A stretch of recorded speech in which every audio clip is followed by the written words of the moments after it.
ఒకటి. So transgender అనగానే మనకి ముందుగా గుర్తొచ్చేది రోడ్లపై అడుక్కోవడం, నైట్ టైమ్స్లో ఏవో గలీజ్ పనులు చేస్తూ అలా తన జీవితాలను కొనసాగిస్తూ ఉంటారు. బట్ దాంట్లో కూడా కొంతమంది చాలా మంచోళ్ళు ఉన్నారు, లైక్ మన హర్షిని లాగా. సో ప్రస్తుతం మనతో హర్షిని గారు ఉన్నారు. హాయ్ అండి. హాయ్, ఎలా ఉన్నారు? I'm good. మీరు ఎలా ఉన్నారు? బాగున్నాను. మీరు ట్రాన్స్జెండర్స్కి కాదు, అమ్మాయిలకు కూడా ఇన్స్పిరేషన్ తెలుసా? అంటే ఒక ట్రాన్స్జెండర్ అయ్యి ఉండి ఒక జాబ్ చేస్తూ మంచిగా, అంటే ఎలాంటి గలీజ్ పనులు చేయకుండా, నార్మల్గా మీకు తెలిసిందే కదా ట్రాన్స్జెండర్ అంటేనే ఇబ్బంది పెట్టడం, జనాలని షాపులో వెళ్ళి అడుక్కోవడం అలా చేస్తారు. అసలు జాబ్ ఎప్పటి నుంచి చేస్తున్నారు? జాబ్ చేయాలని ఎందుకు అనిపించింది? ఫస్ట్ ఆఫ్ ఆల్ ట్రాన్స్జెండర్స్ అందరూ కూడా కలిసి పనులు అంటే కొంతమంది చేస్తారు, కొంతమంది జీవితం బ్రతక తెరువు లేక, ఆపర్చునిటీస్ లేక ఇంకా బ్రతకటం కోసం కొంతమంది చేస్తుంటారు. కొంతమంది వల్గర్, అంటే మంచి చెడు ప్రతి జెండర్లో ఉందండి. ట్రాన్స్జెండర్స్ అందరినీ ఒకేలా చూడటం కూడా మనం కరెక్ట్ కాదు. అంటే నాట్ ఓన్లీ సొసైటీలో చాలా మంది ఆ విధంగా చూస్తూ ఉంటారు. ఐ మీన్ ఫర్ ఎగ్జాంపుల్ చూడండి, 6 నెలల పాప నుండి 60 ఏళ్ళ ముసలి వరకు చేసే అబ్బాయిలు ఉన్నారు, అత్తని కొడలను చంపే అమ్మాయిలు ఉన్నారు. అలానే అమ్మాయిలు మొత్తాన్ని చెడ్డోళ్ళు అంటారు, అబ్బాయిలు మొత్తాన్ని చెడ్డారు. అది కొంతమంది few people transgenders vulgar behave చేయడం వల్ల అందరినీ అదే దృష్టితో చూస్తారు. ఆ దృష్టికోణం అనేది మారాలి ఫస్ట్ ఆఫ్ ఆల్. సో అదొక్కటి చేంజ్ అయితే మన సొసైటీలో రెస్పెక్ట్ అనేది ఆటోమేటిక్ వస్తుంది. ఇక నా గురించి వస్తే, ఎప్పటి నుండి జాబ్ చేస్తా అన్నారు కదా, నా స్టడీ జాబ్ చేయాలి, గౌరవంగా బ్రతకాలి అనేది చిన్నప్పటి నుండి నా మోరల్. మా అమ్మ నాకు నేర్పిన ఏమంటారు, ఒక అభ్యాసం అనుకోవచ్చు, ఒక పాఠం అనుకోవచ్చు అనమాట. నువ్వు చదువుకోవాలి, గౌరవంగా బతకాలని అమ్మ ఎప్పటి నుండో చెప్తూ ఉండాలి. సో అట్లనే నాది ఎడ్యుకేషన్ కంప్లీట్ అవ్వడంతోనే నేను స్టార్టింగ్ ఎన్జిఓస్లో జాబ్ చేస్తాను. త్రివేణి సమాజ్ వికాస్ కేంద్ర, సేవానికేతన్, అలా ఎన్జిఓస్లో వర్క్ చేస్తాను. దాని తర్వాత సాఫ్ట్వేర్ జాబ్ చేస్తాను. సాఫ్ట్వేర్లో ఎంఎన్సీ కంపెనీలో హెచ్ఆర్గా వర్క్ చేస్తాను. సో నా కెరీర్ స్టార్టెడ్ ఎకనామిక్స్ లెక్చరర్గా స్టార్ట్ అయింది. ఎకనామిక్స్ లెక్చరర్ చేస్తాను. దాని తర్వాత ఎంఎన్సీలో హెచ్ఆర్ తర్వాత హైదరాబాద్లో women safety wing and police డిపార్ట్మెంట్లో కాంట్రాక్ట్ బేసిక్ మీద కొంత వర్క్ చేస్తాను. సో దాని తర్వాత అంటే మనకి అంతకుముందు ట్రాన్స్ కమ్యూనిటీ వాళ్ళకి ఎవరికైనా రేపులైనా, ఏమైనా ఇష్యూస్ అయినా పోలీస్ స్టేషన్కి వెళ్ళి కంప్లైంట్ ఇస్తే, నువ్వు ట్రాన్స్, నీకు రేపు ఏంటి వెళ్ళు అని కేసులు తీసుకునే సిచ్యువేషన్స్ చాలా ఉన్నాయి. అంటే పట్టించుకోకుండా ట్రాన్స్ ఎల్జిబిటిక్యూ కమ్యూనిటీకి ఎక్కడైనా అన్యాయం జరిగితే లీగల్గా వాళ్ళ న్యాయం కోసం పోరాటం చేస్తున్నప్పుడు వాళ్ళకి న్యాయం దొరికేది కాదు, ఎక్కడికి వెళ్ళినా చుక్కెదురయ్యేది. అప్పుడు చాలామంది ఎల్జిబిటిక్యూ కమ్యూనిటీ యాక్టివిస్టులు సుప్రీంకోర్టులో పిటిషన్ వేస్తే దానికి అనుగుణంగా మనకి ట్రాన్స్జెండర్స్ ప్రొటెక్షన్ యాక్ట్ అని వచ్చింది 2019లో. ట్రాన్స్జెండర్స్ ప్రొటెక్షన్ యాక్ట్ ప్రకారం ఏంటంటే, ఎల్జిబిటిక్యూ పీపుల్కి కూడా ఎక్కడైనా లీగల్గా అన్యాయం జరిగినప్పుడు వాళ్ళు లీగల్గా న్యాయం పొందొచ్చు, వాళ్ళకి ఆ రైట్ ఉంది అని చెప్పేసి సుప్రీంకోర్టు తీర్పు వచ్చింది. దాన్ని బేస్ చేసుకొని మన తెలంగాణ ఫస్ట్ పోలీస్ డిపార్ట్మెంట్లో, మన తెలంగాణ స్టేట్లో additional director general of police department ఆయన. So at the same time DIG, CI, ASP వీళ్ళందరూ ఆధ్వర్యంలో ఒక ప్రైవేట్ ప్లేస్ అని ఒకటి స్టార్ట్ చేస్తాం అనమాట. ఆ ప్రైవేట్ ప్లేస్లో ఎల్జిబిటిక్యూ పీపుల్కి ఎక్కడైనా అన్యాయం జరిగితే వాళ్ళకి లీగల్గా న్యాయం జరుగుతుంది అనమాట. ఆ సెల్లో చాలా మంది వచ్చారు ఇంటర్వ్యూస్కి, బట్ ఆ సెలెక్టెడ్. నేను 1 year కాంట్రాక్ట్ బేసిక్ మీద ప్రైవేట్ ప్లేస్లో కోఆర్డినేటర్గా వర్క్ చేస్తాను. సో దాని తర్వాత ఎట్ ప్రజెంట్గా నేను ఇండియన్ కాన్స్టిట్యూషన్ వాల్యూస్ మీద వర్క్ చేస్తున్నాను. యక్షి కూడలి అనే ఒక ఎన్జిఓ. సో మెదక్ సంగారెడ్డి డిస్టిక్లో ఉన్నటువంటి 18 విలేజెస్లో still cost discrimination, gender discrimination అలాంటివి ఉన్నాయన్నమాట. అక్కడ వాళ్ళలో కొంచెం అవేర్నెస్ తీసుకురావడం. సో కల్చరల్ యాక్టివిటీస్ ద్వారా వాట్ ఈస్ ఇండియన్ కాన్స్టిట్యూషన్లో మనకి ఫండమెంటల్ రైట్స్ ఉన్నాయి. ఫండమెంటల్ రైట్స్లో ఈక్వాలిటీ రైట్ ఉంది. ఈక్వాలిటీ రైట్ ఏం చెప్తుందంటే, కుల, మత, వర్ణ, వర్గ, లింగ భేదం లేకుండా అందరికీ ఈక్వాలిటీ ఉన్నారు. కానీ ఈ విషయం కూడా తెలియని ప్రజలు చాలా మంది ఉన్నారు సొసైటీలో. మనకి భారత రాజ్యాంగం ఉంది, రాజ్యాంగంలో ఫండమెంటల్ రైట్స్ ఉంది, మనకి ఈక్వాలిటీ రైట్ ఉంది. ఇవన్నీ తెలియని ప్రజలు కూడా చాలా మంది ఉన్నారు. సో అలాంటి వాళ్ళందరిలో కొంచెం అవేర్నెస్ తీసుకురావటం, men, women, there is no difference, అందరికీ ఈక్వాలిటీ ఉంది, ట్రాన్స్జెండర్ అయినా, మెన్ అయినా, ఉమెన్ అందరూ సమానమే, అందరికీ హక్కులు సమానంగా వర్తిస్తాయి. సో ఆడవాళ్ళని చిన్నతనంగా చూడకూడదు, కాస్ట్ డిస్క్రిమినేషన్ చేయకూడదు, ఇలాంటి వాటి మీద వర్క్ చేస్తున్నాను నేను అట్ ప్రజెంట్గా. ఇది చేసుకుంటానే ప్లస్ నా కెరీర్, నా డ్రీమ్స్ అనమాట. యాక్టింగ్, మోడలింగ్ కూడా కంటిన్యూ చేస్తున్నా. ఏమేం చేశారు ఇప్పటికి యాక్టింగ్లో? యాక్టింగ్లో నా కెరీర్ స్టార్ట్ అయింది థియేటర్ ప్లేస్లో స్టార్ట్ అయిందండి. నేను హైదరాబాద్ 2019లో వచ్చాను. అంతకుముందు వరకు కూడా నేను ముంబైలో వర్క్ చేస్తుందండి సాఫ్ట్వేర్ కంపెనీలో. సో నేను హైదరాబాద్ రావటం నా డ్రీమ్స్ని ఫుల్ఫిల్ చేసుకోవాలి, నేను యాక్టింగ్లో మోడలింగ్లో నా కెరీర్ని స్టార్ట్ చేసుకోవాలని ఆశతో ఉన్నాను అనమాట. అప్పుడు యాక్టింగ్ ఆపర్చునిటీస్ కోసం నేను ట్రై చేస్తున్నప్పుడు అమన్ అహ్మద్ గారు థియేటర్ ప్లేస్ చేస్తారనమాట. ఆయన నాకు బద్లాం అనే నాటకంలో బింద్యా అనే క్యారెక్టర్ నా కోసం రాశారనమాట. నా కెరీర్ స్టార్ట్ అయింది యాజ్ ఎ బింద్యా. ఇంకా బాగా గుర్తుకుపోయింది ఎందుకంటే కెరీర్లో ఫస్ట్ యాక్టింగ్ కదా. సో బింద్యా అనే క్యారెక్టర్ చేశాను, అది లామా కాన్ఫినెక్స్ అన్నిట్లో చేశాను అనమాట. రీసెంట్గా థియేటర్ ప్లేస్లోనే ఇంకా 2-3 నాటకాలు చేశాను. రీసెంట్గా యాంకర్ జాన్సెక్ ఉన్నారు కదా, సో ఈజ్ వెరీ టాలెంటెడ్. తనే ఓన్గా రాశారనమాట ఒక నాటకం, అది టిట్ ఫర్ టాట్ అనే ఒక నాటకం అనమాట. అది రంగభూమిలో చేస్తాం అనమాట. అందులో కూడా ఒక బ్యూటిఫుల్ క్యారెక్టర్ చేస్తారనమాట టిట్ ఫర్ టాట్ షోలో. ఆ షో చూడటానికి మన టాలీవుడ్ ఇండస్ట్రీలో పెద్ద పెద్ద వాళ్ళందరూ వచ్చారండి. అంటే తనిఖీలవర్ణి గారు, ఆదిశేషు గారు అండ్ పెద్ద పెద్ద ఆర్టిస్టులు అందరూ రావటం నాకు ఆనందం, చాలా హ్యాపీనెస్. ఎందుకంటే ఇప్పుడు మనం మూవీలో యాక్ట్ చేసినా కూడా మన సినిమా చూడటానికి అందరూ కలిసి వెళ్తారో లేదో తెలియదు, కానీ మన థియేటర్ ప్లేస్ చూడటానికి అంత పెద్ద పెద్ద వాళ్ళందరూ వచ్చి చూసి ఆఫ్టర్ ద షో వాళ్ళందరూ అప్రిషియేట్ చేస్తారు కదా, చాలా బాగా చేస్తావు, చాలా ఇది చేస్తావు, ఇలా చేంజెస్ చేసుకోవాలి, ఇలా అంటే ఇట్ బ్లెస్డ్ అనమాట. అందరికీ అదృష్టం దొరకదు అనమాట. నాకు ఈ ఆపర్చునిటీ ఇచ్చినందుకు ఝాన్సీ అక్కకి నేను ఎప్పుడు రుణపడండి. ఎందుకంటే నేను బిలీవ్ చేసేది ఏంటంటే మనం హార్డ్ వర్క్ చేసుకుంటూ పోతుంటే అవకాశాలు మనల్ని ఎత్తుకుంటూ వస్తాయి. ఈ అవకాశం మాత్రం నన్ను ఎత్తుకుంటే వచ్చింది, నేనేమి వెళ్ళలేదు.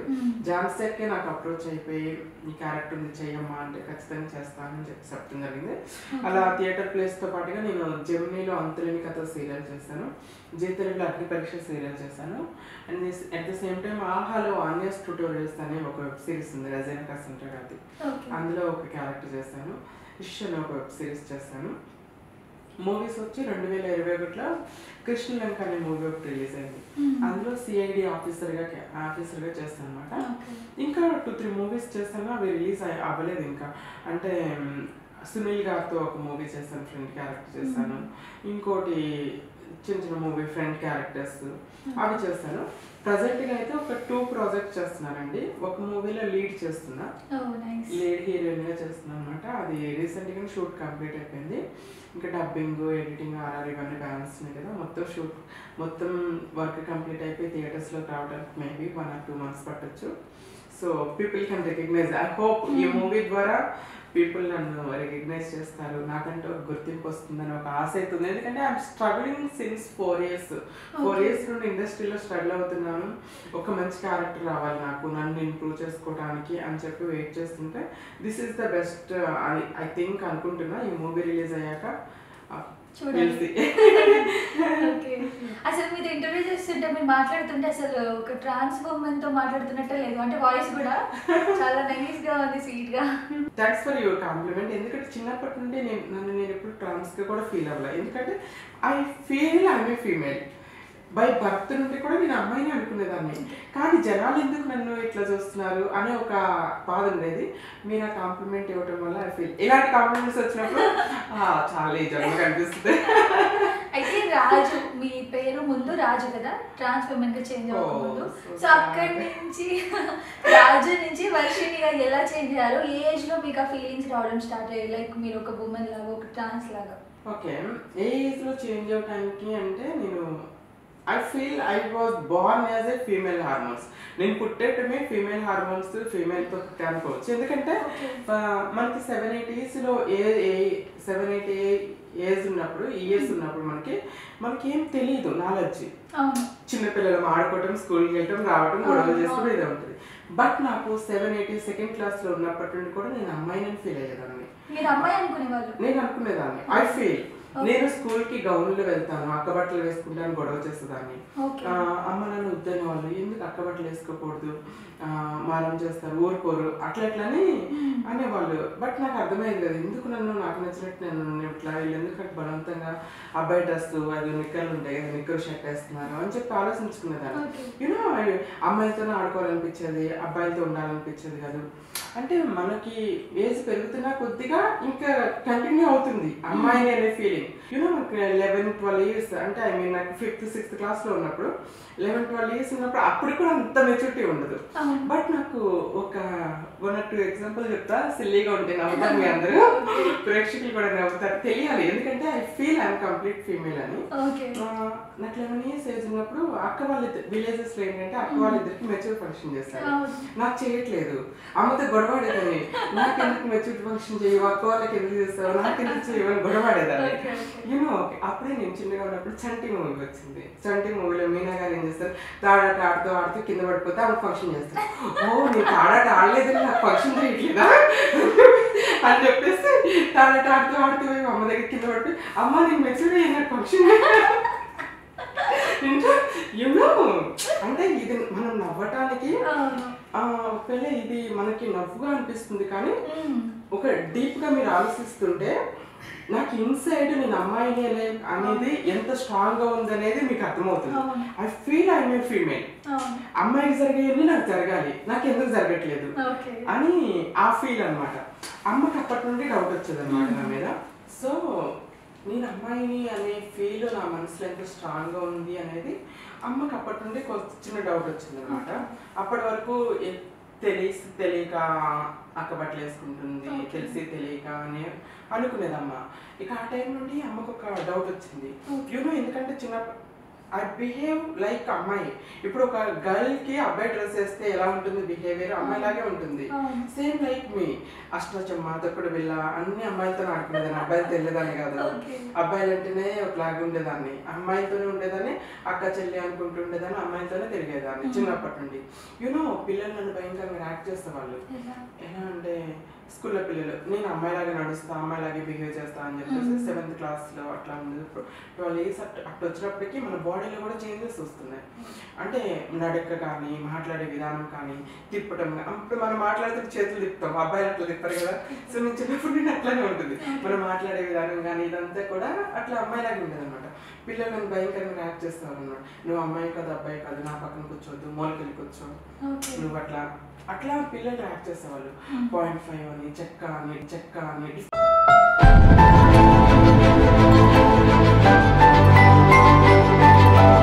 డిఫరెంట్ నాకే తెలియదు, వాటి మీనింగ్ కూడా తెలియదు ఆ ఏజ్ లో. అలాంటి పేర్లతో పిలిస్తే వాళ్ళు ఇంటికి వచ్చి ఏడ్చుకునే కానీ, అమ్మ నేను స్కూల్కి వెళ్ళను, నేను చదువుకోను, పిల్లలు ఇలా యాక్ట్ చేస్తున్నారు, ఇలా ఏడిపిస్తున్నారు అని నేర్చుకునేదాన్ని. My mother supported me. మా మదర్ వాళ్ళ ఇంటికి వెళ్ళి గొడవ చేసేవాళ్ళు, మీరెవరు నా పెట్టడానికి. యాక్సెప్ట్ చేస్తారు అంటే she know she supporting me, accept చేస్తారు. మా మదర్ లవ్స్ మీ అంటే ఓన్లీ మా మదర్ ఒక్కళ్ళ సపోర్టే ఉంది, మా నాన్నకి ఇష్టం ఉండదు కదా. ఎందుకంటే విలేజెస్ లో ఏదైనా కూడా ఈజీగా స్ప్రెడ్ అయిపోతుంది, మనం అసలు ఎవరు చెప్పక్కర్లేదు. ఇక్కడలాగా మన సోషల్ మీడియాలో ప్రచారం కూడా చేసుకోక్కర్లా.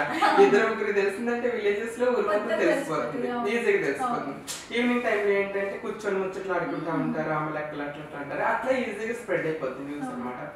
అట్లా నేను అబ్బాయిని కాదు అని ఈజీగా తెలిసిపోయింది అందరికి. జనాలు మా నాన్న అడిగేవాళ్ళు 13-14 అంటే అట్లా ఇలాంటి ఇన్సిడెంట్స్ చాలా జరిగినాయి నా లైఫ్ లో. ఐ మీన్ ఇంకా నేను 8th క్లాస్కి వచ్చినప్పటికి 13 years ఉన్నప్పుడు ఏం చేశారంటే రోజు ఏం చేస్తాను అంటే నాకు అంటే 11-12 years ఏజ్ నుండి రోజు అమ్మ వాళ్ళ పొలం పనికి వెళ్ళినప్పుడు, ఇంట్లో ఎవరు లేనప్పుడు స్కూల్ నుండి రావటం, ప్యాంట్ షర్ట్ ఇప్పి మూలకి విసిరేసేదాన్ని. అక్కడ డ్రెస్ వేసుకుని అద్దం ముందు అసలు ఎంత అందంగా ఉన్నానని మూసుకుంటా ఉండేదాన్ని. అదంతా 4 గోడల మధ్యకి అయిపోయేది, బయటకు వచ్చి ధైర్యం చేస్తాను కాదు. ఇట్లా ఉందా మీ పరిస్థితి? ఆడపిల్ల అంటే చక్కగా లంగా ఉంది, సారీ కట్టుకొని కల్లాపు చల్లి ముగ్గులు పెడుతుంది, ఎంత ముచ్చటగా ఉంటుంది. రోజు అబ్బాయి డ్రెస్లో చేసి చేసి చిరాకు వచ్చేసింది. ఈ రోజు సారీ కట్టుకొని ముచ్చటగా కల్లాపు చల్లి ముగ్గులు పెట్టేసి అన్ని చేద్దామని చెప్పేసి నేను 8th క్లాస్లో ఉన్నా, అంటే 13 years ఉంటే నాకు. అమ్మ వాళ్ళందరూ పొలం పనికి వెళ్ళాలి, ఇంట్లో ఎవరు లేరు. చక్కగా అమ్మ సారీ కట్టేసుకొని బయటకు వచ్చేసి కల్లాపు చల్లి ముగ్గులు పెట్టి పనులన్నీ చేసుకుంటున్నా. జనాలందరూ చూస్తారు, జనాలందరూ చూసేసి చుట్టుపక్కల వాళ్ళందరూ చూసేసి నాకు దెయ్యం పట్టిందని చెప్పేసి భూత వైద్యుల దగ్గర తీసుకెళ్లారు. ఇప్పటికీ సొసైటీలో మనకి మంత్రాలకి చింతకాయలాల్తి అన్నట్టుగా తంత్రాలు చేస్తే వాళ్ళందరూ బాగుపడుతున్నారు అంటే మన అమాయకత్వమే అనిపిస్తుంది నాకు. ఎందుకంటే నాకు ఆ ఇన్సిడెంట్ జరిగినప్పుడు బూత్ దగ్గర తీసుకెళ్తే ఆయన ఇంకో మహానుభావుడు ఏం చేశాడు తెలుసా, ఏమిటి దెయ్యం పట్టింది అని చెప్పేసి వేపాకి కొట్టేసి అవి కొట్టేసి డబ్బులు తీసుకుని పంపించాడు. అంటే జనాలు బాగా చేయటం. అప్పుడు నాకు గట్టిగా అరిచి నాకు ఏ దెయ్యం పట్టలేదురా, దిస్ ఇస్ మై రియాలిటీ అని చెప్పాలనిపించింది. కానీ ఆ ఏజ్లో ఆ ధైర్యం చేయలేకపోయాను. ఇలా నన్ను అమ్మాయి డ్రెస్లో చుట్టుపక్కల జనాలు చూడటము, నా బిహేవియర్, ఇంట్లో హౌస్ హోల్డ్ వర్క్స్ కూడా ఉంటాయి కదా, గిన్నెలు తోమటము, వంట హెల్ప్ చేయటము, ఇల్లు రుడటం, కలర్ చల్లటం. మరి మట్టి చిన్నప్పుడు మేము చాలా పేద కుటుంబం ఉండొచ్చు అనమాట. మట్టి ఇల్లు అనుకొని ముగ్గులు పెట్టుకునే ఇల్లు అనమాట.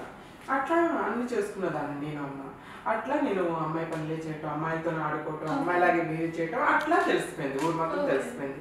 అలా మా నాన్నకి వాళ్ళు మీ అబ్బాయి తేడాడు, మీ అబ్బాయి 0.5 అంట అంటే మా నాన్నకి నా మోషన్ లాగా అనిపించేది అనమాట. ఇంటికి వచ్చి తిట్టేవాడు, నాతో మాట్లాడేవాడు కాదు. దానివల్ల నాకు సొసైటీలో పరువు పోతుంది, తలెత్తుకుని తిరగలేకపోతున్నా అని చెప్పేసి మా నాన్న బాధపడేవాళ్ళు అనమాట.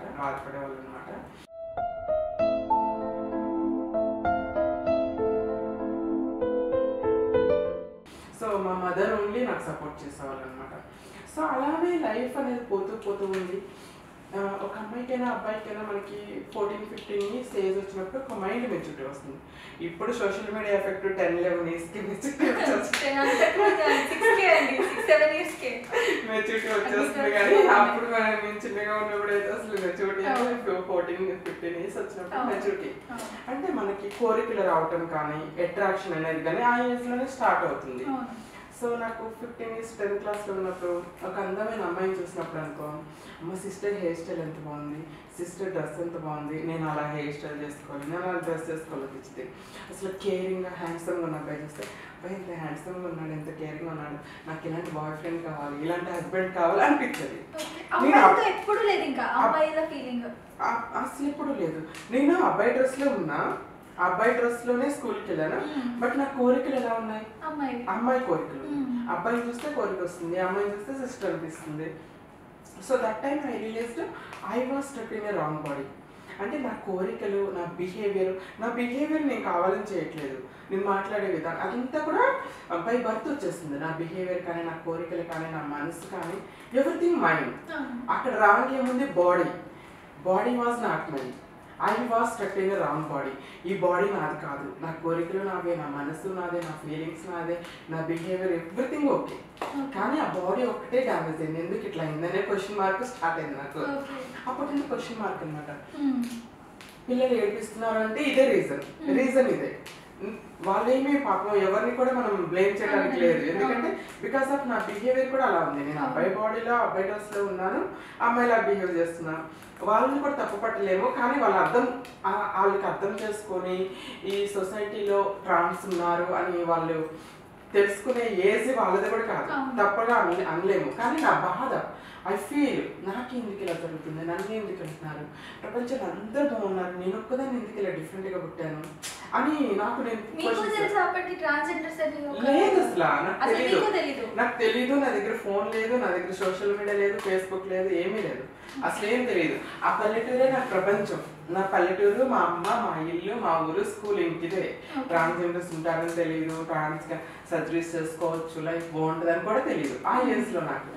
జస్ట్ ఐ ఫీల్ నేను ఒక్కదాన్నే ప్రపంచంలో అలా పుట్టానేమో, మిగతా అందరూ నార్మల్గా ఉన్నాయి, దేవుడు తయారు చేసినప్పుడు ఏమైనా డిఫెక్ట్ జరిగిందేమో అట్లా ఫీల్ అయ్యేదాన్ని, ఏడ్చుకునేదాన్ని. భయంకరంగా హరాస్మెంట్, భయంకరమైన అవమానం వచ్చిందనుకో, నైట్ అంతా ఐ బిలీవ్ జీసస్ అనమాట. దేవుడి దగ్గర కూర్చొని ఏడ్చుకునేదాన్ని. దేవుడా నాకు ఎందుకు జన్మించావు, నేను చేసిన పాపం ఏంటి, నేను చేయని తప్పుకి నాకు అవమానాలు ఎందుకు, నేను చేయని తప్పుకి నాకు శిక్ష ఎందుకు, నేను చేయని తప్పుకి నన్ను ఎందుకు అంటరాని దానిలో చూస్తున్నారు, నువ్వు చేసిన తప్పుకి నేను ఎందుకు శిక్ష అనుభవించాలి, రా బోన్లో నుంచో నాకు న్యాయం చెప్పు అని ఏడ్చుకునేదాన్ని. ఎవరితో చెప్పుకునేదాన్ని కాదు, ఎవరితో షేర్ చేసుకునేదాన్ని కాదు. సో నా బాల్యం అంతా, కాలేజ్ లైఫ్ అంతా అట్లా జరిగింది, అట్లనే అయిపోయింది. నేను డిగ్రీ సెకండ్ ఇయర్కి వచ్చే వరకు కూడా నాకు తెలియదు ట్రాన్స్ ఉంటారని. నేను డిగ్రీ సెకండ్ ఇయర్కి వచ్చినప్పుడు ఒక ట్రాన్స్ కలిసారు. ఈజీగా అంటే ఒక అమ్మాయికి అబ్బాయి డ్రెస్ వేస్తే ఎలా ఉంటుందో అలానే ఉండేదాన్ని. ఆమె నన్ను చూడగానే గుర్తుపట్టేస్తుంది. నేనేమో ఆమెను విచిత్రంగా చూస్తున్నాను, ఎందుకంటే ఆమె షాప్స్లో బేకింగ్ చేస్తున్నారు. కానీ నాకు భయం అట్లా ఆమె చూడాలంటే, భయపడేసి అట్లా చూస్తున్నాను. నన్ను చూసి గుర్తుపట్టింది. నేను అడుగుతాను, పిలిచింది, నీ పేరేంటమ్మా అంటే, నీకు ఈ పేరు కాదు, నీకు అమ్మాయి పేరు లేదా అని అడిగింది. లేదండి నాకు అట్లా మార్చుకోవచ్చు అంటే అట్లా అట్లా నాకు రోజు ఇక ఆ రోజు ఆమె కలవాలనిపించేది, రోజు అనిపించేది. అట్లా అట్లా ఆమె త్రూ ఇంకొక 2-3 పరిచయం అయ్యారు. అట్లా తెలిసింది నేను ఒకదాన్నే కాదు, ప్రపంచంలో చాలా మంది ఉన్నారు, ట్రాన్స్గా మారొచ్చు, సర్జరీస్ చేసుకోవచ్చు, కంప్లీట్గా అమ్మాయిగా మారొచ్చు, మనకు నచ్చిన లైఫ్ మనం బ్రతకొచ్చు అని చెప్పి అప్పుడు అర్థమైంది నాకు. కానీ నేను అమ్మ చిన్నప్పటి నుండి నాకు సపోర్ట్గా చదువుకోవాలి, చదువుకుంటేనే భవిష్యత్తు ఉంటుంది, చదువు లేకపోతే మనకి వాల్యూ ఉండదు, లేకపోతే కష్టపడాలి. ఇప్పుడు నాన్న చూడు ఎలా రోజు కూలి పనికి వెళ్తున్నాడు, పొలం పనికి వెళ్తున్నాడు, మనం కూడా అట్లా పోవాల్సి ఉంటుంది, నువ్వు అట్లా పోవాల్సి ఉంటుంది. కాబట్టి చదువుకున్నామంటే గౌరవమైన లైఫ్ ఉంటుంది, మంచి జాబ్స్ వస్తాయని మా అమ్మ మోటివేట్ చేస్తుంది. అట్లనే నేను డిగ్రీ కంప్లీట్ అయ్యే వరకు వెయిట్ చేస్తాను అనమాట. డిగ్రీ ఫినిష్ అయిపోయినాక డిగ్రీ ఎగ్జామ్స్ రాసాక అప్పుడు ట్రాన్స్గా మారాలి అని చెప్పేసి ఇంకా కొంతమంది కలిస్తే అందరం కలిసి ముంబై ప్రయాణం అయింది. అప్పుడు మీరు ఆపరేషన్ చేయించుకుంది ఢిల్లీలో 5 lakhs. మరి మీరు మిడిల్ క్లాస్ కదా, 5 lakhs ఎలా పెట్టగలిగారు? అంటే నేను చాలా మనీ ఎర్న్ చేస్తానండి. నేను జాబ్ లో జాయిన్ అయిన చాలా కాలం వరకు సర్జరీ చేసుకోలేదు నేను. ఓకే, అంటే ఎప్పుడు చేయించుకున్నారు? 2016లో చేసుకున్నాను. 16లో ఎంత ఏజ్ అప్పుడు మీది? 25-24 ఉంటాయేమో మేబీ, ఐ థింక్ సో. ఆ ఏజ్ లో చేయించుకున్నాను. అంతకుముందు నా స్టడీ అయిపోయిన తర్వాత కొన్ని జాబ్స్ చేస్తాను, త్రివేణిలో, సేవానికేతన్లో ఇట్లా జాబ్ చేసి కొంత మనీ ఎర్న్ చేశాను.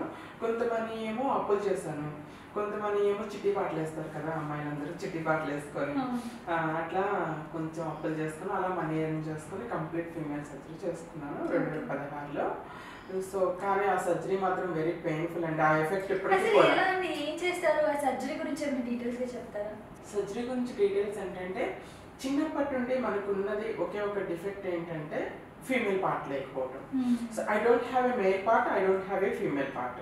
నాకు చిన్న యూరిన్కి వెళ్ళడానికి చిన్న వెయిన్ లాగా ఉండేది బై బర్త్. నాకు ఓకే, బై బర్త్ నాకు చిన్నగా వెయిన్ లాగా కొంచెం ఉండేది అనమాట.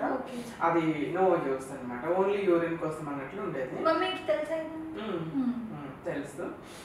అట్లా నాకు కంప్లీట్ ఫీమేల్ సర్జరీ చేయించుకోవాలి అనుకున్నప్పుడు మనకి పార్ట్ పెట్టాలి, ఎందుకంటే టెక్నాలజీ ఇప్పుడు డెవలప్ అయిందండి. ఒకప్పటి కాలంలో ఏంటంటే ట్రాన్స్జెండర్ సర్జరీస్ లేవు అనమాట.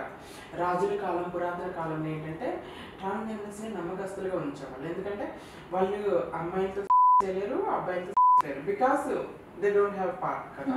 అప్పుడు రాణిల దగ్గర నమ్మకస్తుల్లాగా తోడుగా ట్రాన్స్లు పెట్టి వెళ్ళాలి.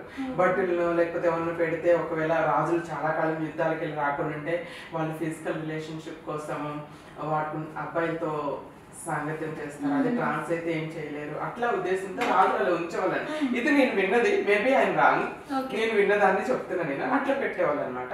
తర్వాత రాను రాను రాను రాను అట్లా రాజుల దగ్గర రాణుల దగ్గర బట్టల్లాగా అట్లా నమ్మకస్తుల్లాగా మంత్రుల్లాగా సలహాదారులాగా ఉండేవాళ్ళు. తర్వాత రాను రాను ఏంటంటే దాయము నిర్మాణాలను ఒక చిన్న నిర్మాణాలు, ఇల్లీగల్ సర్జరీస్ అనమాట. పార్ట్స్ తీసేసేవాళ్ళు, కానీ ఫీమేల్ పార్ట్ ఉండేది కాదు, మెయిల్ పార్ట్ ఉండేది కదా, అట్లా ఉండేవాళ్ళు.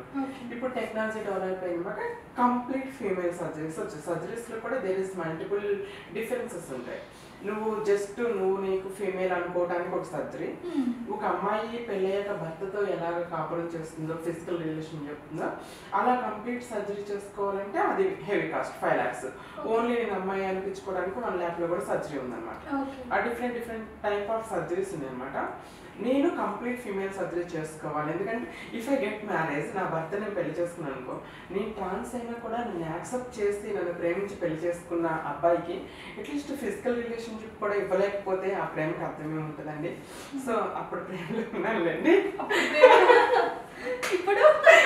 ఇప్పుడు ఏమైంది, తోడుకోర ఏం లేదు ఇప్పుడు. అయితే మీరు ఆపరేషన్ చేయించుకోక ముందే లవ్ లో ఉన్నారా? తెలుసు.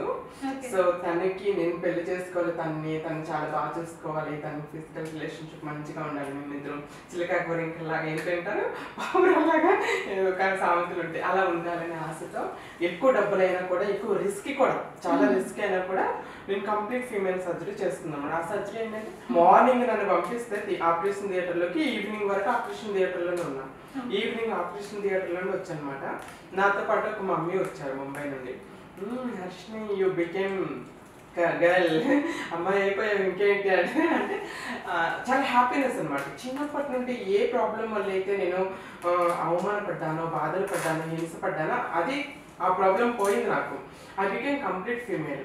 మళ్ళీ ఇట్లా కంపేర్ చేసుకుంటే ఇట్స్ వెరీ పెయిన్ఫుల్ అండి. 2 months నరకం చూస్తాం అనుకోండి. 1 week ఫుడ్ లేదు, మంచినీళ్ళు దాహం వేస్తుంది, మంచినీళ్ళు ఇవ్వమంటే వాటర్ చుక్కేసే వాళ్ళు ఏంటో అంటే నోరు ఎండిపోతుందండి. ఒక ఇడ్లీ పెట్టండి నేర్చేదాన్ని ఆకలికి.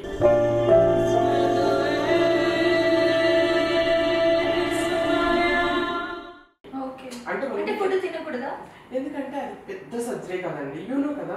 ఒక తల్లి డెలివరీతో పోల్చుకోలేము, కానీ ఆ డెలివరీ అయినప్పుడే ఆమెకి కుట్లు పగిలిపోతాయి అని చెప్పేసి చాలా కేర్ఫుల్గా చూసుకుంటాం అక్కడ. అలాంటిది మనకి కింద పార్ట్కి ఎన్ని కుట్లు ఎన్ని స్టిచెస్ ఉంటాయి, ఎంత పెద్ద సర్జరీ కదా. ఇక్కడ మోషన్కి వెళ్ళినా యూరిన్కి వెళ్ళినా కూడా స్టిచెస్ అనేవి పగిలిపోయేసి మనకి బ్లీడింగ్. అక్కడికి నాకు 1 week తర్వాత కూడా నాకు చిన్నగా ఒక ఇడ్లీ పెట్టారు 1 week తర్వాత. అప్పటికి కూడా నేను బాత్రూమ్కి వెళ్తే ఆ కుట్లన్నీ పగిలిపోయి రక్తం వరదలాగా అంత భయంకరమైన సర్జరీ అనమాట. 1 week వరకు కాలు ఇటు పెట్టలేము అటు పెట్టలేము, కాళ్ళు ఎలానో పెట్టుకోండి. నరకం చూస్తాను అప్పుడప్పుడు నుంచి, అయ్యో ఎందుకు చేయించుకున్న సర్జరీ అలా ఉండిపోయినా బాగుండేది అంటే ఆ పెయిన్ భరించలేక.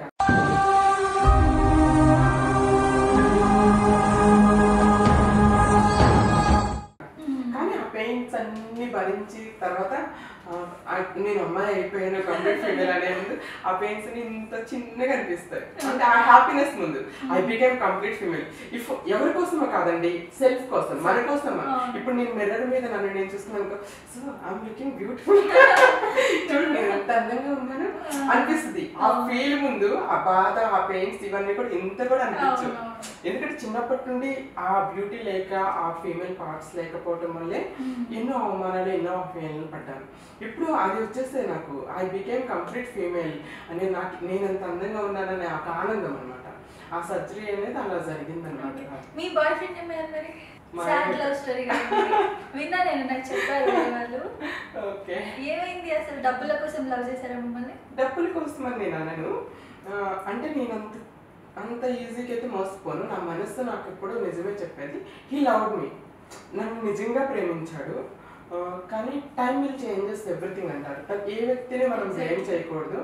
తన సిచ్యువేషన్స్ ఏంటో, ఎందుకంటే తను ట్రూగా లవ్ చేస్తాడు. మన మనసుకు తెలిసిపోతుంది వాళ్ళు నటిస్తున్నారా లేకపోతే నిజంగా లవ్ చేస్తున్నారా అనేది మన మనసుకి ఖచ్చితంగా తెలిసిపోతుంది. తను చూపించే కేర్. కానీ ఒక్కరోజు ఫోన్ మాట్లాడకపోతే ఎక్కడండి, అక్కడ చీరలా అక్కడ ముంబై. ఒక్కరోజు ఫోన్ మాట్లాడితే ఫ్లైట్ ఎక్కి ముంబై దిగేవాడు. అంత ప్రేమించాడు నన్ను, నిజంగా ప్రేమించాడు. లేకపోతే టైం పాస్ చేసేవాడు, డబ్బుల కోసం ప్రేమించేవాడు అంటే హీఈస్ వెరీ రిచ్ పర్సన్. నా దగ్గర డబ్బులు ఉంచాల్సిన అవసరం తనకి లేదనమాట. తను ఫైనాన్షియల్గా చాలా సెటిల్డ్ అనమాట. కాకపోతే నా క్యారెక్టరు నా బిహేవియరు తనని అట్రాక్ట్ చేస్తుంది. ఎప్పుడు కాంప్లిమెంట్ ఇచ్చేవాడు. ఒక అమ్మాయి కూడా ఉండదు, ఇంత పద్ధతిగా ఉంటావు, ఇంత డీసెంట్గా ఉండి, ఇంత కేరింగ్గా చూసుకుంటావు అని చెప్పి కాంప్లిమెంట్స్ ఇచ్చాడు. యూనో అతనికి హెల్త్ బాగాలేకపోతే 1 week హాస్పిటల్లో ఉన్నాము. నేను బాగా నైట్ పగలు తనతో హాస్పిటల్లో ఉండి ఫుడ్ ఉండి సేవ చేస్తే, అర్షిని మా అమ్మలాగా చూసుకున్నావు, లైఫ్లో నీ రుణం తీర్చుకోలేదని నన్ను హక్ చేసుకుని ఏడ్చాడు. అంటే కొన్ని ఎమోషన్స్ మనకు అర్థమవుతాయి.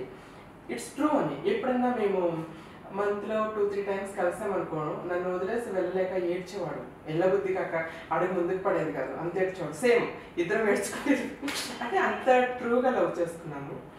కానీ టైం విల్ చేంజ్ ఎవ్రీథింగ్. అంటే ఇందాక చెప్పినట్టు కాలం ఏ వ్యక్తి అయినా మార్చేస్తుంది అంటారు, లేకపోతే కాలంతో పాటు మనుషులు కూడా మారుస్తారో తెలీదు. తనైతే నన్ను నిజంగానే ప్రేమించాడు. కానీ పెళ్లి చేసుకోవడానికి ధైర్యం సరిపోలేదు, లేకపోతే ఫ్యామిలీ ఒప్పుకోలేదు. ఎందుకంటే ఫ్యామిలీని ఒప్పిస్తా అన్నాడు, సొసైటీని ఎదిరిస్తానన్నాడు. నాకు పిల్లలు పుట్టారని చెప్తే సరోగసి ద్వారా పిల్లలకి అందామన్నాడు. తన అనాథాశ్రమానికి వెళ్ళి ఎంక్వైరీ కూడా చేసుకొచ్చారు పిల్లల్ని అడాప్ట్ చేసుకోవడానికి. బేబీని అడాప్ట్ చేసుకుందాం, మనం పెళ్లి చేసుకుందామని తనే పెళ్లి ప్రపోజల్ చేస్తాడు, అన్నీ చేస్తాడు. We happy. 4 years we are in relationship. 4 years we are in relationship. We are happy. So suddenly he got engaged. చెప్పలేదు నాకు వేరే వాళ్ళ ద్వారా తెలిసింది. హార్ట్ బ్రేకింగ్ అంటే అమ్మో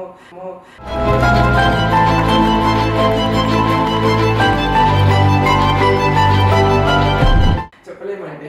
అంటే తన బ్రదర్స్ కానీ తన కజిన్స్ తన ఫ్రెండ్స్ వాళ్ళందరూ తెలుసు అనమాట. సడన్గా ఒక కజిన్ బ్రదర్ ఒక అబ్బాయి ఫోన్ చేశాడు, వదిన అన్నయ్యకి మ్యారేజ్ సెట్ అయిందని. ఐ వాజ్ బ్లాంక్, అసలు షాక్ అయిపోయాయి.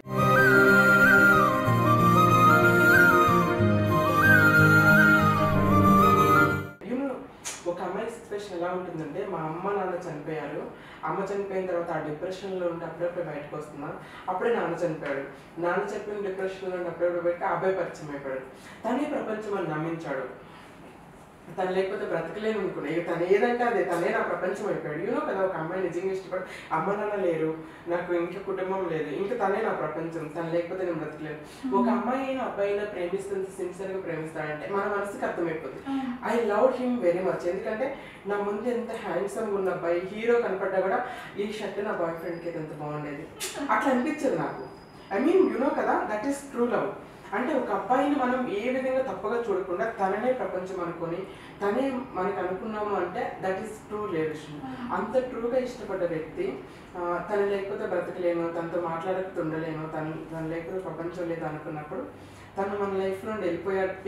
అంటే శాశ్వతంగా మనిషి చనిపోయారు, మన లైఫ్లో లేరు అంటే అదొకటి మూవ్ ఆన్ అవడానికి.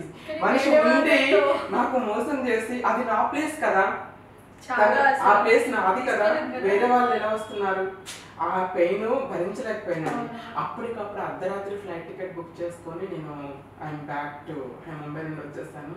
చాలా గొడవలు అయినాయి, చాలా ఇష్యూస్ అయినాయి, కొన్ని నేను అడగాల్సిన మాటలు అడిగాను. ఎందుకంటే అండి, మన శరీరాన్ని వాడుకుని వదిలేసిన వాళ్ళని క్షమించవచ్చు, కానీ మనసుతో గేమ్స్ ఆడుకున్న వాళ్ళని క్షమించలేము. ఎందుకంటే మనసుకైన గాయం అస్తుల మారదు.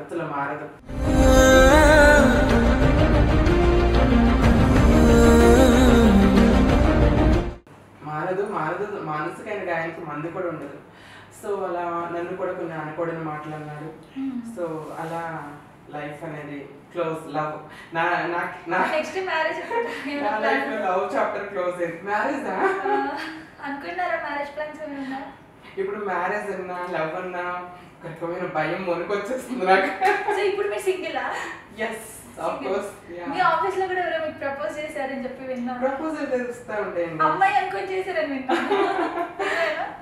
అమ్మాయి అనుకొని ప్రపోజల్స్ వచ్చాయి, కొన్ని ట్రాన్స్ అని తెలిసి కూడా ప్రపోజల్స్ వచ్చాయి, పెళ్లి చేసుకుంటామని. మరి యాక్సెప్ట్ చేయొచ్చు కదా? లేదండి, అంటే యూనో కదా, ఒకసారి మనసుకి గాయమైంది అనుకుంటే అంత త్వరగా మానదు. నా మనసుకి అయిన గాయం ఇంకా మానలేదండి. ఎందుకంటే ఇప్పుడు ఒకసారి బయటకు వచ్చాయి, ఆ డిప్రెషన్ నుండి, ఆ బ్రేకప్ నుండి బయటకు రావడానికి నాకు చాలా టైం పట్టింది. మనుషులంటే భయం వేసేది నాకు. రూమ్ లో లాక్ వేసుకొని 1 వీక్ బయటకు వచ్చేదాన్ని కాదు, రూమ్ లో 1 వీక్ ఉండేదాన్ని. సైకాట్రిస్ట్ దగ్గరికి వెళ్ళాల్సిన పరిస్థితి వచ్చింది. ఎందుకంటే ఐ లవ్ హిమ్ ట్రూలీ, నిజంగా ప్రేమించాను. అలాంటి వ్యక్తి దూరం అయిపోతే ఇప్పుడు సమ్ టైమ్స్ అనిపిస్తుంది అండి, చాలా మంది లవ్ ఫెయిల్యూర్ అయిపోయినప్పుడు సూసైడ్ చేసుకుంటే అందరూ అయ్యో పిచ్చిదానిలా చేసుకుంది అనిపిస్తుంది. నాకు అనిపిస్తుంది, నాకు అనిపించింది తెలుసా, నిజంగా నేను ఆ బాధ నుండి బయటకు రావడం చాలా కష్టం. ఎందుకంటే అర్థమవుతుంది. ఎందుకంటే నేను యాజ్ ఎ ఎడ్యుకేటెడ్ పర్సన్ గా చిన్నప్పటి నుండి బాధలో అవమానాలు పడి వచ్చాను కాబట్టి at the same time I know self motivation. నన్ను నేను మోటివేట్ చేసుకోవడం తెలుసు, ఎలా బయటకు రావాలో తెలుసు. నాకు నేను ఏం చేసేదాన్ని, నాకు ఈ బాధగా ఉంది, నేను ఆ బాధ నుండి బయటకు రావడానికి ఆర్గనైజ్కి వెళ్ళి కూర్చున్నదాన్ని. వీళ్ళ బాధ ముందు నా బాధ ఎంత, అట్లా నన్ను నేను మోటివేట్ చేసుకుని బయటకు రావడం కోసం. వీళ్ళ బాధ ముందు నా బాధ ఎంత, అట్లా. మన తర్వాత చిన్నప్పటి నుండి నన్ను గాజు బొమ్మలా కాకుండా అమ్మ చనిపోతేనే బ్రతికాను, వీడెంత, అట్లా వాడిని తగ్గించుకుంటా, నన్ను హై చేసుకుంటా, వేరే వాళ్ళతో కంపేర్ చేసుకుంటా నన్ను నేను బయటకు తెచ్చుకున్నా. కానీ అందరికీ ఈ ఆలోచనలు రావు, మనం ఎలా మూవ్ అవ్వాలి, ఆ బాధ నుండి బయటకు రావాలి. చాలా మంది సూసైడ్ చేస్తారు, మోస్ట్లీ ట్రాన్స్ ఉమెన్స్ చాలా మంది చనిపోతున్నారు. ఎందుకంటే ఈవెన్ నాకైతే పేరెంట్స్ అవునండి ఉంటున్నారండి చాలా వరకు అనిపిస్తుంది. కానీ వాళ్ళు ఇప్పుడు చేసుకోకూడదండి. We have beautiful life. ప్రేమ ఒకసారి పోతే రెండోసారి, అంటే మనం ఏం ఫీల్ అవ్వాలంటే మనలాంటి అందాన్ని, మనలాంటి మనిషిని పొందలేకపోవడం వాడి దురదృష్టం. ఐ ఫీల్ లైక్ అంతే, నేను అయితే ఫీల్ అవుతా. నన్ను పొందలేకపోవటం వాడి దురదృష్టం, ఎక్కడున్నాడో అదృష్టవంతులు అనుకోవటం మోన్ అయిపోవటం. అయితే ఒకటి చెప్పండి, ఇప్పుడు మీ పాస్ట్ బాయ్ ఫ్రెండ్ ఏమైనా టచ్ లో ఉన్నాడా? టచ్ లో లేదంటే పెళ్ళైనాక 2 years తర్వాత నాకు అన్నిట్లో బ్లాక్ చేసా. మెసెంజర్ లో మెసేజ్ చేస్తాడు, ఏమని, నువ్వు ఉన్నప్పుడు నేను 100%, నువ్వు లేని నేను హీరో, కవిత, మనసు లేని మనిషిలాగా బ్రతుకుతున్నాను, నా మనసు మీ దగ్గరే ఉంది, ఏదో చావలేకపోతే ఏదో కవిత రాస్తాడండి. అది చూసిన కోపం రాలా, నవ్వు వచ్చింది, నిజంగా చెప్తున్నా. ఐ ఫీల్ లాఫ్, ఇంత చిల్లరగా అంటే ఒక బాబు పుట్టాక ఒక బాబు కూడా అయితే వైఫ్ మీద మంచి తీరిపోయిందా లేకపోతే నా అందం చూసి నాకు ఇంకా ఐపీకే బాగుంటుందా? చూసారా తన ఫోటో? ఖచ్చితంగా చూసే ఉంటారు. ఎందుకంటే ఒక అమ్మాయిని కామెంట్ చేయలేను నేను, ఎవరి అందం వాళ్ళదే. అయితే ఐ లుక్ బ్యూటిఫుల్ అని తను ఎప్పుడు కాంప్లిమెంట్స్ ఇచ్చాడు. ఇప్పుడు కొంచెం చుబ్బిగా తయారయ్యాను, కానీ ఒక 2-3 years బ్యాక్ ఇంకా స్లిమ్ ఉండేదాన్ని. ముంబైలో ఉండేటప్పుడు బ్యూటిఫుల్ గా ఉండేదాన్ని. సో నా అందాన్ని మిస్ అయ్యాడో లేకపోతే అంటే అట్ ద సేమ్ టైం నిజంగానే ప్రేమించాడు కాబట్టి సమ్ టైమ్స్ నిజంగానే గుర్తు రావచ్చు. నిజంగా గుర్తొచ్చేవాడు అంటే నిజంగా అలా బ్రేకప్ చెప్పకూడదు, ఎవరైనా ఎదిరించి పెళ్లి చేసుకోవాలి. పెళ్ళి కొడుకు పుట్టాక మళ్ళీ నాకు కనెక్ట్ అవ్వాలని చూసుకోవడం అది కరెక్ట్ కాదు కదా. So I said God bless you and your family, be happy for ever అని చెప్పి బ్లాక్ చేస్తాను. సో ఇప్పుడు బిగ్ బాస్ కి ఏమైనా అవకాశం వస్తే వెళ్తారా మీరు? డెఫినెట్లీ వెళ్తానండి. అంటే ఏమైనా ఉందా థాట్ వెళ్ళాలి? యాక్టర్ గా చేస్తున్నారు కదా, వెళ్ళాలి అనుకుంటున్నాను. ఎందుకంటే that is one of beautiful platform అని చెప్పుకోవచ్చు. ఎందుకంటే జనాల్లోకి మనం డైరెక్ట్గా కనెక్ట్ అయిపోతాం. దానివల్ల కొంతమందికి బ్యాడ్ జరుగుతుంది, కొంతమందికి గుడ్ జరుగుతుంది, చెప్పలేము. ఎందుకంటే అది రియాలిటీ షో కాబట్టి కొంతమందికి తెర మీద మనం హీరోలుగా హీరోయిన్స్గా చూస్తున్న కొంతమందిని అక్కడ రియల్ క్యారెక్టర్స్ చూసాక తర్వాత వాళ్ళకి ఆపర్చునిటీస్ రాకుండా పోతున్నాయి. అలా కొన్ని కూడా జరుగుతున్నాయి. కాకపోతే that is the big platform. మనల్ని మనం జనాల దగ్గరికి వెళ్ళిపోతాం. ఇప్పుడు నేను కొంతమందికి తెలుసండి, నేను ఆర్టిస్ట్గా మోడల్గా ఇవి నా ఏంటి మ్యాగజైన్స్లో, పేపర్లో, టీవీలో, యూట్యూబ్లో నా స్టోరీస్ చూసిన వాళ్ళకి తెలుస్తుంది. మిగతా అందరికి తెలియదు కదా. అదే బిగ్ బాస్ షోలో వచ్చానుకో ప్రతి ఇంటికి వెళ్తాను నేను, ప్రతి ఇంట్లో నేను ఉంటాను, అందరికి తెలుస్తాను అనేది ఒకటి. ఇంకోటి ఏంటంటే చాలా మంది సొసైటీలో ట్రాన్స్ అనగానే they made for baking, they made for sex work అని ఫీల్ ఉంది. అలాగే ఉన్నారండి ఇప్పుడు మీలాంటి వాళ్ళు చాలా తక్కువ మంది. మనకి ఒక ట్రాన్స్జెండర్ అంటేనే ఒకప్పుడు దీవిస్తారు, వాళ్ళని ఒక గుడ్ లక్ లాగా భావించేవాళ్ళు, మీకు తెలుసు కదా. అంటే పిల్లలు పుడితే ఇప్పటికీ భావిస్తున్నారు, అది నిజమే. కానీ కొంతమంది ట్రాన్స్జెండర్స్ వల్ల గలీజ్ పేరు వస్తుంది. ఎట్ ద సేమ్ టైం చాలా మందిలో థింకింగ్ కూడా అలా ఉందండి. ట్రాన్స్జెండర్స్ కూడా చదువుకుని జాబ్ చేసుకుంటూ మల్టిపుల్ సెక్టార్స్ లో రెస్పెక్టివ్ లాయర్స్ ఉన్నారు, డాక్టర్స్ ఉన్నారు, పోలీసులు ఉన్నారు, ఇంజనీర్స్ ఉన్నారు, సాఫ్ట్వేర్ ఎంప్లాయీస్ ఉన్నారు, యాక్టర్స్ ఉన్నారు, అన్ని రంగాల్లో ఉన్నారు. అవి ఎందుకు గుర్తించట్లేదు? అది గుర్తించాలి. ఇప్పుడు నేను బిగ్ బాస్కి వెళ్ళాను, మన తెలుగు స్టేట్స్ లో కూడా if not everybody, we all are human beings. అబ్బాయిల్లో మంచి చెడు ఎలా ఉందో ట్రాన్స్ లో కూడా మంచి వాళ్ళు చెడ్డ వాళ్ళు ఉన్నారు. ఇందులో కూడా చదువుకుని రెస్పెక్టబుల్ లైఫ్ బ్రతుకుతూ వాళ్ళు ప్రేమించుకుంటున్న వాళ్ళు, ఒక ఇండివిజువల్ లైఫ్ లీడ్ చేస్తున్న వాళ్ళు ఉన్నారు అని సొసైటీకి ఒక మెసేజ్ వెళ్తుంది. వీఆర్ నాట్ సపరేట్, మేము సపరేట్ ఏం కాదు, వీఆర్ హ్యూమన్ బీయింగ్ అంటే రాని వాళ్ళు కాదు, అందరూ లాంటి మనుషులే అని చెప్పేసి అందరి ఇళ్ళల్లో ఒక కూతురులాగా నేను అందరికీ సుపరిచితం అవుతాను అంటే బిగ్ బాస్ షో ద్వారా ఒక అవకాశం అని నాకు అనిపిస్తుంది. సో ఐ హోప్ నాకైతే వెళ్ళాలని అవకాశం వచ్చి వాళ్ళు ఇన్వైట్ చేస్తే మాత్రం ఖచ్చితంగా వెళ్తాను. అయితే నా ఒక లాస్ట్ క్వశ్చన్ అండి, ఏంటంటే ట్రాన్స్జెండర్స్ కి గే కి ఏంటి డిఫరెన్స్? సో గే అంటే they don't do surgery. Okay. Gays అంటే అబ్బాయిని పెళ్లి చేసుకుంటారు. ఓకే. సో వాళ్ళకి అబ్బాయి మీద ఇంట్రెస్ట్ ఉంటుంది, అబ్బాయికి అబ్బాయి మీద ఇంట్రెస్ట్ ఉంటుంది, వాళ్ళని గేస్ అంటారు. దే డోంట్ డూ సర్జరీ చేసుకోవాలని ఇష్టపడరు, వాళ్ళు సర్జరీస్ చేసుకోరు. గే కపుల్స్ కూడా ఉన్నారు. మన రీసెంట్ గా మనకి 2 గేస్ మ్యారేజ్ చేసుకున్న న్యూస్ కూడా ఇప్పుడు ఉప్పల్ బాలు ఇంటర్నెట్ అండి. ఐ డోంట్ నో అండి, తెలుసు మీకు? ఐ డోంట్ నో, మీరు అతన్ని అడగాలండి. చెప్పండి. అంటే మనం ఒకళ్ళ జెండర్ ని మనము చెప్పలేము. ట్రాన్స్ లాగా ఉంది అంటే తను గే అని చెప్పుకుంటారు కదా చాలా మంది, గే అంటారు. నేను విన్నది గే అని విన్నాను, తను గే పర్సన్ అని విన్నాను. ట్రాన్స్ అంటే ట్రాన్స్ వాళ్ళకి ఏంటంటే మోస్ట్లీ నేను అమ్మాయి డ్రెస్ లోనే ఉండాలి, అమ్మాయిలాగే ఉండాలి, నేను అమ్మాయిని ఎప్పుడో ఒకసారి కదా, నేను అమ్మాయిని నేను అబ్బాయిని కాదు అని ఫీల్ లో ఉంటారు. గేస్ అనుకోండి అబ్బాయి డ్రెస్ లోనే ఉండడానికి ఇష్టపడతారు, అమ్మాయి డ్రెస్లు వెరీ రేర్ గా వేసుకుంటారు. మీ ఫేవరెట్ డ్రెస్ ఏంటి? సారీ అయి ఉండొచ్చు, హాఫ్ సారీ. యాక్చువల్గా ఐ లవ్ వెస్టర్న్ వేర్, ఎందుకంటే నేను ముంబైలో వర్క్ చేస్తాను కాబట్టి వెస్టర్న్ కల్చర్ నాకు బాగా అలవాటు అయిపోయింది అనమాట. స్కర్ట్లు, మిడ్డీలు, చిన్న చిన్నవి పబ్స్కి వెళ్తూ మంచి స్టైల్గా ఉండేదాన్ని. ఇంకా హైదరాబాద్ వచ్చాక కొంచెం తగ్గింది అది. వెస్టర్న్ కల్చర్కి మన సౌత్కి చాలా డిఫరెన్స్ ఉంటుందిగా. సో ఇప్పుడు జీన్స్ లో ఇక్కడ ఓకే కానీ చిన్న స్కర్ట్లు వేసుకుని అట్లానే చూస్తూ ఉంటారు. ముంబై అనుకో పక్కన వాళ్ళు కూడా పట్టించుకోరు చిన్న స్కర్ట్లు వేసుకుని మీద. నాకు ఐ లవ్ వెస్ట్రన్ వేర్ నాకు బాగుంటుంది అని కూడా చాలా మంది కాంప్లిమెంట్ ఇచ్చారు. అట్ ద సేమ్ టైం నాకు హాఫ్ శారీస్ అంటే చాలా ఇష్టం చిన్నప్పటి నుండి. ఓకే, సో ఫైనల్లీ అండి ఒకటి, ట్రాన్స్జెండర్స్ లో చాలా మంది ఇప్పుడు మీ అందరి పేర్లు బద్నాం చేస్తున్నారు, బ్యాడ్ చేస్తున్నారు, అలాంటి వాళ్ళకి ఏం చెప్తారు మీరు? సో ట్రాన్స్జెండర్స్ తో పాటుగా నా దగ్గర కొన్ని వీడియోస్ ఉన్నాయండి. ఫేక్ ట్రాన్స్జెండర్స్ చాలా మంది వస్తున్నారు. ఇప్పుడు ఫేక్ ట్రాన్స్జెండర్స్ అంటే అబ్బాయిలే కూలి పని చేసి బతకలేక పొలం పనికి వెళ్తే వాడికి ఎంత వస్తుంది, రోజుకి 300-400 వస్తాయి. వాడు ఏం చేస్తాడు, నా దగ్గర వీడియోస్ కూడా ఉంది, 2-3 వీడియోస్. నేను డైరెక్ట్గా నేను ఊరు వెళ్ళేటప్పుడు నేను బస్ స్టాండ్లో కూర్చున్నాను. అప్పటికే నా కళ్ళ ముందే ప్యాంట్ షర్ట్ వేసుకుని వచ్చాడు, చెట్లలోకి పోయాడు, ప్యాంట్ ఉంది, షర్ట్ ఇప్పేసాడు, ప్యాంట్ మీద చీర కట్టుకున్నాడు, తలకేమో గుడ్డ కట్టేసుకున్నాడు.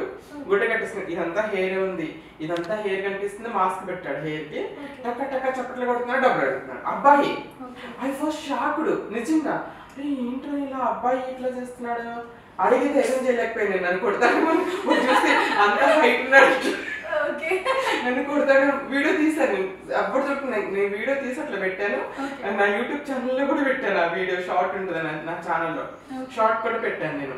అట్లా అబ్బాయిలు ఏం చేస్తున్నారంటే అప్పటికప్పుడు మీరు ఈజీగా రికగ్నైజ్ చేయొచ్చండి. మీరు బయటకు వెళ్ళేటప్పుడు కూడా సిగ్నల్స్ లో కానీ స్ట్రీట్ లో కానీ నిజమైన ట్రాన్స్ అంటే అమ్మాయిలాగా ఉంటారు, ఫేస్ మీద హెయిర్ కనిపించదు, రియల్ హెయిర్ ఉంటుంది, ఒక అమ్మాయిలా ఫీల్. డూప్లికేట్ వాళ్ళు ఎలా ఉంటారంటే విగ్గులు పెట్టుకుంటారు, డూప్లికేట్ హెయిర్ పెట్టుకుంటారు, మీసాల గడ్డాలు ఉంటాయి, చేతుల నిండా హెయిర్. నా చేతులు ఎలా ఉంటే కంప్లీట్ అమ్మాయి చేతులు చేతుల నిండా హెయిర్ కనిపిస్తుంది, అది డూప్లికేట్ అన్నమాట. వాళ్ళు ఏం చేస్తారంటే అబ్బాయిలే చాలీస్ కట్టుకొని దొంగతనాలు చేస్తారు, వల్గర్ బిహేవ్ చేస్తారు, డబ్బులు లాక్కుంటారు. మళ్ళీ ఏం చేస్తారు, సాయంత్రం చెట్లలో పోయి చీర పట్టుమూలు చేసి ప్యాంట్ షర్ట్ వేసుకొని జనజీవనం శ్రవంతులు కలిసిపోతారు. ఎలా ఫైండ్ అవుట్ చేయాలి? ఇప్పుడు జనాలకి ఎవరు చేశారు? అది అలా ఆ ఎఫెక్ట్ అనేది చాలా పడుతుంది సొసైటీలో. అలాంటి ట్రాన్స్జెండర్స్ అందరూ ఉత్తములని కూడా నేను అన్నాను. ట్రాన్స్ కమ్యూనిటీలో కూడా there is few people vulgar behaviour చేసే వాళ్ళు, షాప్స్ దగ్గర కానీ ఫంక్షన్స్ దగ్గరికి వెళ్ళి చప్పట్లు కొట్టి ఎక్కువ డబ్బులు డిమాండ్ చేయటం, చప్పట్లు కొట్టడం, బట్టలు లేపటం, ఇలా చేసే వాళ్ళు కొంతమంది ఉన్నారు. అలాంటి వాళ్ళు కూడా మారాలి, ఎందుకంటే వాళ్ళకి అట్లా ఈజీ మనీకి అయిపోవడం వల్ల అట్లా చేస్తారేమో అనిపిస్తుంది నాకు. అలాంటివన్నీ మారాలి, ఎందుకంటే వెరీ ఫ్యూ అండి. ప్రతి జెండర్లో మంచి చెడు ఉంది, చెడునే మనం గుర్తిస్తున్నాం, మంచిని గుర్తించట్లేదు, మంచిని కూడా గుర్తించండి everywhere. And at the same time ఇంకోటి ఏం చెప్పాలంటే మనకి అమ్మాయిలు అబ్బాయిలు కూడా కాళ్ళు చేతులను చక్రంగా ఉండి కూడా సిగ్నల్స్ ఆడుకుంటున్నారు, మంచిగా ఉన్న వాళ్ళు కూడా. సో జాబ్ చేయొచ్చు, పని చేసుకోవచ్చు. ట్రాన్స్జెండర్స్కి ఏంటంటే చిన్నప్పటి నుండి డిస్క్రిమినేషన్ ఉంటుంది, చదువు లేదు, తల్లిదండ్రులు ఇంట్లో గెంటేస్తారు, పొట్టకూటి కోసం బ్రతుకు తెరువు కోసం ఏం చేయాలో తెలియక భిక్షాటన్ని వాటిని చూస్ చేసుకోవడం జరుగుతుంది. సో అలా అర్థం చేసుకుంటూ పోతే అంతా మంచిగా జరుగుతుంది. కానీ తప్పులు చేసే వాళ్ళని మనం కౌన్సిలింగ్ ఇచ్చి మార్చడమా, లేకపోతే వాళ్ళకి ఏమైనా ఉపాధి కార్యక్రమాలు కల్పించడమా, అలాంటివి చేసుకుంటూ పోతే బాగుంటుందని నేను అనుకుంటున్నాను. థ్యాంక్ యూ సో మచ్ అండి. అంటే చాలా మంచిగా అనిపించింది, చాలా మందికి మీరు ఇన్స్పిరేషన్గా అవుతారు. ట్రాన్స్జెండర్స్ ఇంటర్వ్యూ చేస్తే ఖచ్చితంగా ఒక సాడ్ స్టోరీ, ఒక బ్యాక్గ్రౌండ్లో అమ్మ నాన్న ఫీలింగ్స్ ఇవన్నీ ఉంటాయి. కానీ మీరు ఇంత హ్యాపీగా ఉన్నారంటే ఎప్పుడు ఇలాగే హ్యాపీగా ఉండాలని కోరుకుంటా. అండ్ త్వరలో మ్యారేజ్ కూడా చేసుకోండి. ఖచ్చితంగా నా మనసుకు నచ్చి నన్నుగా ప్రేమించే అబ్బాయి దొరికితే ఖచ్చితంగా చేసుకుంటాను. ఆ అబ్బాయిని మా అమ్మలా చూసుకుంటా. థ్యాంక్ యూ అండి, thank you so much. Subscribe చేయండి. Please do subscribe to. Please like, share and subscribe to top Telugu TV. Top Telugu TV. Top Telugu TV.